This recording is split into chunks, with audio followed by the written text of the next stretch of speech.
Welcome to the Business of Hearing podcast, the podcast for high-performing hearing care clinics that want to learn the strategies, ideas, and truths behind some of the smartest private practice clinics in the world. Now, time for your hosts, Phil M. Jones and Ollie Luke. Hello and welcome to the Business of Hearing podcast.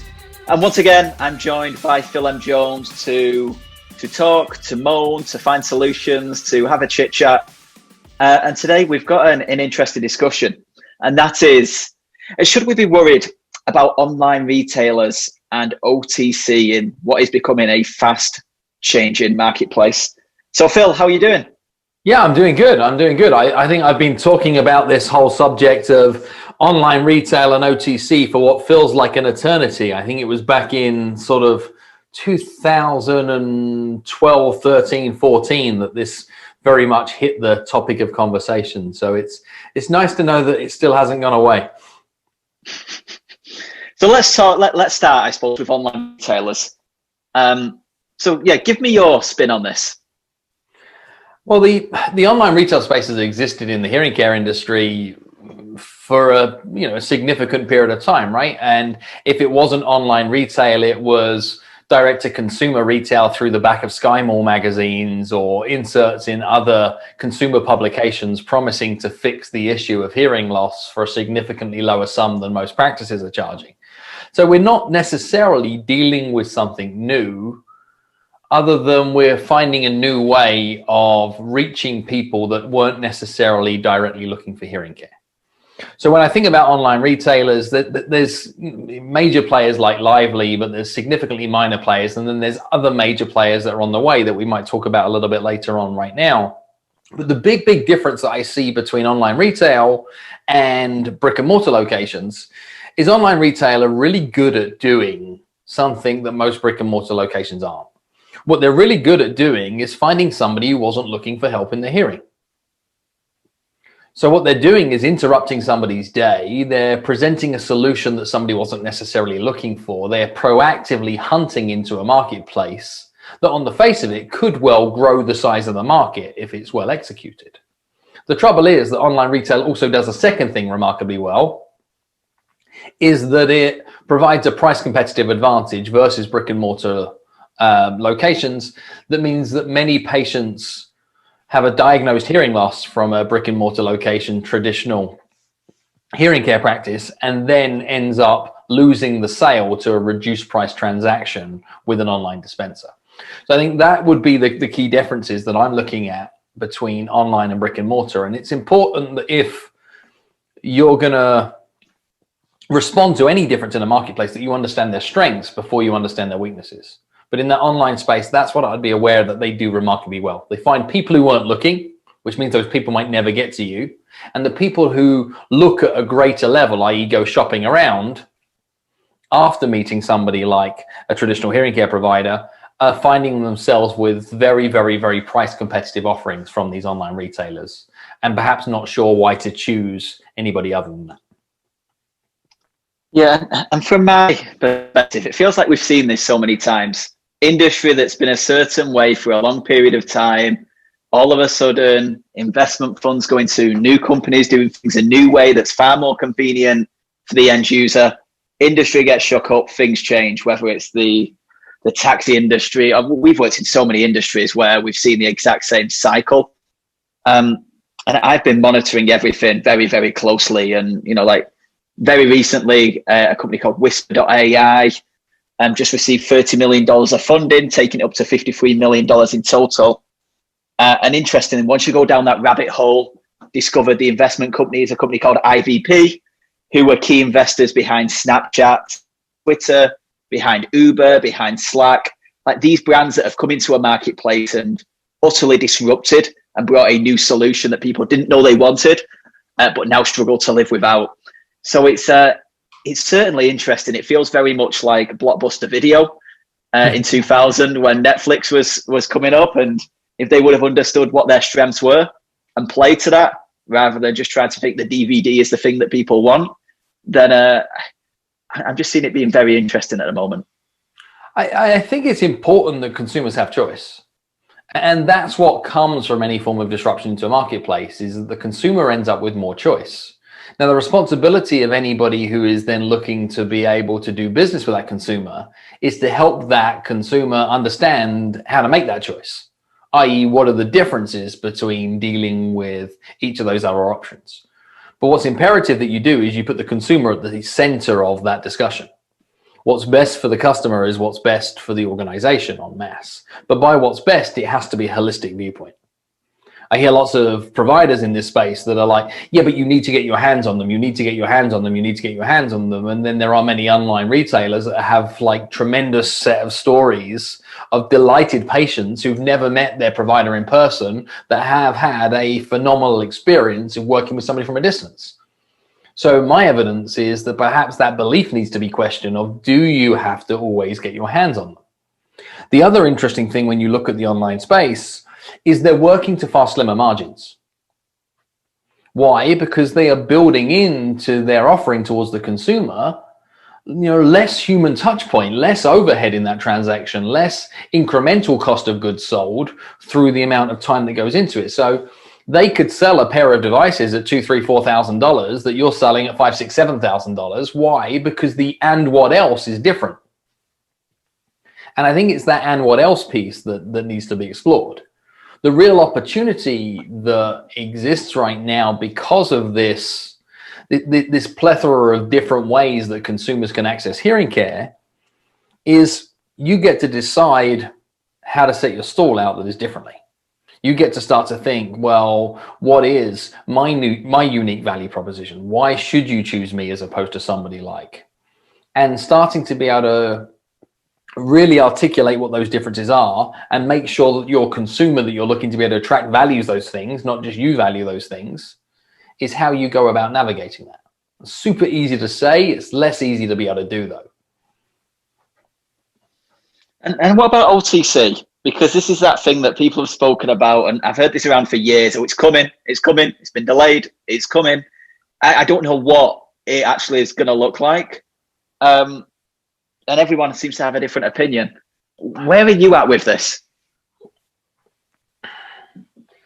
The ability to access hearing care without needing to have a direct consultation with a hearing care professional is going to do one of two things, right? It's either going to grow the market because people are going to find it more accessible. It's not because you're broken. In the same way that you can walk in and you can pick up a pair of reading glasses if you decide you need a little bit of help. Like it could become the gateway drug to actually having a full, proper, customized prescription. So it's either going to do that or it's going to destroy the professional hearing care industry.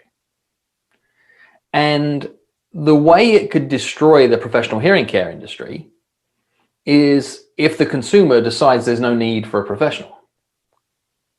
And no, I say if the consumer decides that there's no need for a professional. What I've learned about the world of hearing care is the technology is only part of the story. Is actually the psychological consultation of helping somebody accept technology to help, to understand that they have issues, to then coach them over a period of time to help work in collaboration with that technology to achieve the outcomes that they're looking for. That is the thing that truly delivers the value for a vast majority of patients. And you can't do that over the counter. Just in the same way that I experimented with wearing eyeglasses that I chose my own prescription on for a while because I didn't want to go through the testing process, but there becomes a point in time you're like, actually, you need to do this properly. And given the fact that I have one eye that's good and another eye that's not so good, like I need a custom prescription. I need somebody to talk me through that. And I need somebody to be able to coach me through that. And that's just in eyeglasses. And I think that that's going to exist in hearing care space too. But we've talked about this too many times over, Ollie, is that if you are trying to sell the widget, then you will lose to somebody who offers that widget a difference in price or an increased level of convenience. Almost every time over. It doesn't matter if the service is different. However, some interesting things can happen if the service isn't the same and that service isn't well articulated. So we moved into our new home here in Florida recently. and found ourselves just looking to acquaint ourselves with the area with different restaurants, right? Getting some takeout in from different environments. And the ease of convenience is to jump to a Grubhub or an Uber Eats or any of those things, right? An amalgamator that makes life easy, that you can order from a place and then the food shows up, which is great until the food doesn't show up. And then the food doesn't show up, and now you're trying to communicate with a real human and you can't get to a real human. We end up having a conversation with the restaurant directly, and the restaurant gives us 7 reasons to do business with them direct. And we just remove the Grubhub app from our phones and now fully understand that every decision that we're going to make locally is going to be in direct support of those local businesses, because the local business have got their act together to provide a better service going direct than working through one of these technology companies. And I think that's where the strength is. A technology company, whether it's a technology company that is making a product or whether it's a technology company that is running the ads, building the online protocols, etc., to get towards the consumer, does not understand your consumer as well as you do with the right level of emotional intelligence. Sadly, though, they do understand your consumer's buying behaviors on all things better than you do. They are a lot more rational and non-judgmental than most hearing care practitioners are, because they make their decisions based on data, not opinion. So what I'm inviting more and more hearing care practitioners to think about is, what is the stuff that you know that only you know? How do you provide a unique value proposition that stands out head and shoulders above? And how do you educate your existing patients that you are an essential part of this process, so that when somebody says, I'm thinking of buying hearing aids from blank, that those other people out in the marketplace convince them not to be able to do so, like not to be able to go that direction, or certainly put your name back in the hat. Does what I'm saying make sense, or am I rambling? A combination of both. It makes a lot of sense. Okay, so let's talk about this. You've got Phil's Hearing. We'll call it Phil's Hearing and Audiology Associates, because I see so many with that kind of term. What are you doing right now to protect yourself from this fast-changing marketplace? What would you do? Okay, so you've got to make choices, and the choices need to be about setting boundaries about what you are and what you're not. So what does that mean? It means I've got to build a comprehensive value offering towards society that lets people know what they're getting from me that isn't hearing aids. So what does that mean? That might mean that I'm going to shoot very much high up at the top end, and I'm going to articulate what my concierge level service is. I'm going to understand that I'm going to discriminate against a giant part of the market through on price, but I'm going to create an environment that has these high touch points that a certain part of a demographic are going to really explore and see value from. I might then price that demonstrably differently too. What I might do is I might ask those patients to pay a monthly or an annual fee to have access to this high-level service, and then give them the ability to purchase hearing aids at a discounted rate and try and break the model so that people upgrade technology every 12, 18, 24, 36 months and break out in 2 different transactions. What else might I do if I was going to take this in a different way? I might understand that if I'm going to compete with OTC, is that I have a low-price transaction. I might have a $1,400, $1,500, $1,700 offering that strips away some of the service so that people understand what they don't get if they're buying at that kind of price point, and create something that allows you to be brilliant over a 30-day period with nothing else left. So something that says I can enter that lower end of the market. Alternatively, what would I be doing right now is I'd be building my evidence pot of what are all the reasons why somebody should choose me ahead of time, and I'd make that public. I've said this 1,000 times over, that most hearing care clinics, the part of the sales process or the consumer experience process that they win is post-sale. So it's the 90 days and then the 3 years after that actually the patient experiences a unique difference. Yet nobody talks about that. Most testimonials are towards, I couldn't hear and now I hear better and everything's awesome. The products are great, or they fit me and everything's awesome. Nobody has content talking about how much you looked after somebody, 6 months into the transaction, 15 months into the transaction. So I'd be building content around that, and I'd be building comparison articles that says, what is the difference? I'd make sure every person in my team understands the difference. what would I be doing as well is I'd be understanding my enemy at a greater level. If I were seeing my patients talk to me about online retailers, or I'm having fear that they might be, I would go down those rabbit holes. I would be on their websites. I'd be exploring what it is that they're saying. I'd be clicking forms. Dare I say it? I may even do business with them. Like if you owned a restaurant and a new restaurant opened up in town that was stealing your customers, what would you do? You'd book a table. You'd go for dinner. You'd find out what they were doing differently and seeing what you could learn from it, and then see how you position differently, not how you copy them. How you win at your game with awareness of their game, not how you try to play them at their game. Because you cannot out Uber. Just like when you mentioned Whisper, right? You're not going to be able to outmarket a tech company that is backed by that level of tech kind of brilliance. You're not going to be able to do it. But what you can do is you can out-operate them in your local market. You can out-communicate to people. You can know your people better and build more of a trusted relationship. There's so many things that you can do that the big companies can't and the OTC can't. Celebrate the differences like crazy. But I'm kind of riffing on hundreds of things you could be doing. The thing you definitely shouldn't do is nothing. Like, don't have that wait and be like, I never saw that coming. I don't get it, right? You and I are both from the United Kingdom. You're there right now. And as we are having this discussion in the back end of 2020, the UK finds itself in a second mandated lockdown as a result of the pandemic. And 2/3 of businesses are like, that's not fair.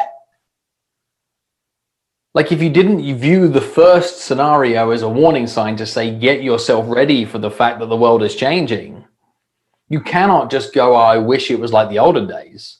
You have to accept what your new reality is and then prepare for it.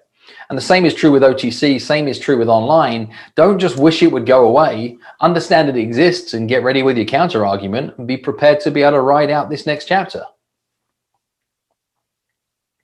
Amazing.